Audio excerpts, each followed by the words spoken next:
அன்பானவர்களே, நாம் ரமலானுடைய மாதத்தில் இருக்கிறோம். இந்த மாதத்தில் அல்லாஹு தாலா மிக முக்கியமான ஒரு அமலை நமக்கு கடமையாக்கி இருக்கிறான்.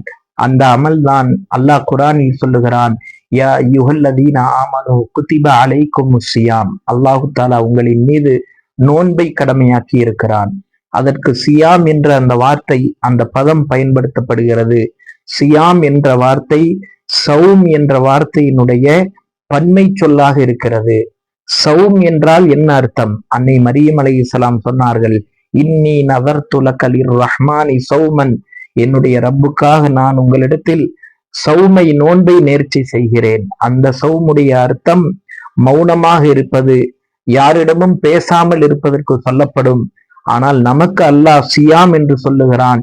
இந்த சியாமுடைய அர்த்தம் என்ன? வெறும் காலையிலிருந்து மாலை வரை சாப்பிடாமல் இருக்கிறோமே, இதற்கு மட்டும் நோன்பு என்று பெயர் அல்ல. கண்ணுக்கும் நோன்பு இருக்கிறது. அல்லாஹ் தடுத்ததை விட்டும் நம் கண்ணை பாதுகாக்க வேண்டும். காதுக்கும் நோன்பு இருக்கிறது. அல்லாஹ் தடுத்ததை விட்டு காதை பாதுகாக்க வேண்டும். வயிற்றுக்கு நோன்பு இருக்கிறது. அல்லாஹ் தடுத்தவற்றை விட்டும் வயிற்றை பாதுகாக்க வேண்டும். இது போன்று கைக்கும் காலுக்கும் சிந்தனைக்கும் உள்ளத்துக்கும் நாவுக்கும் இப்படி ஒவ்வொரு உறுப்புக்கும் நோன்பு இருக்கிறது.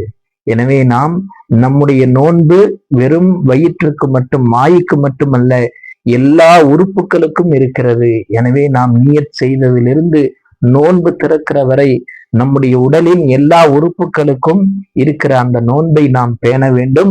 இந்த நோன்பாளிகளுக்குத்தான் சிறப்பு இருக்கிறது. நபி ஸல்லல்லாஹு அலைஹி வஸல்லம் அவர்கள் சொன்னார்கள், லிஸ்ஸாயிமி ஃபர்ஹத்தான். நோன்பாளிக்கு 2 மகிழ்ச்சிகள் இருக்கிறது. முதலாவது மகிழ்ச்சி நோன்பு திறக்கிற அந்த நேரத்தில் ஏற்படுகிற மகிழ்ச்சி. 2வது மகிழ்ச்சி நாளை மறுமையில் அல்லாஹுவை சந்திக்கிற போது நோன்பின் காரணமாக அவருக்கு கிடைக்கிற கூலியை கொண்டு அவர் அடைகிற மகிழ்ச்சி.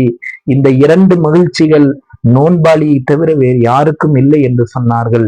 எனவே அல்லாஹு தாலா நம்முடைய நோன்பை அப்படிப்பட்ட அந்தஸ்துள்ள தகுதியுள்ள நோன்பாக ஆக்கி அருள்வானாக.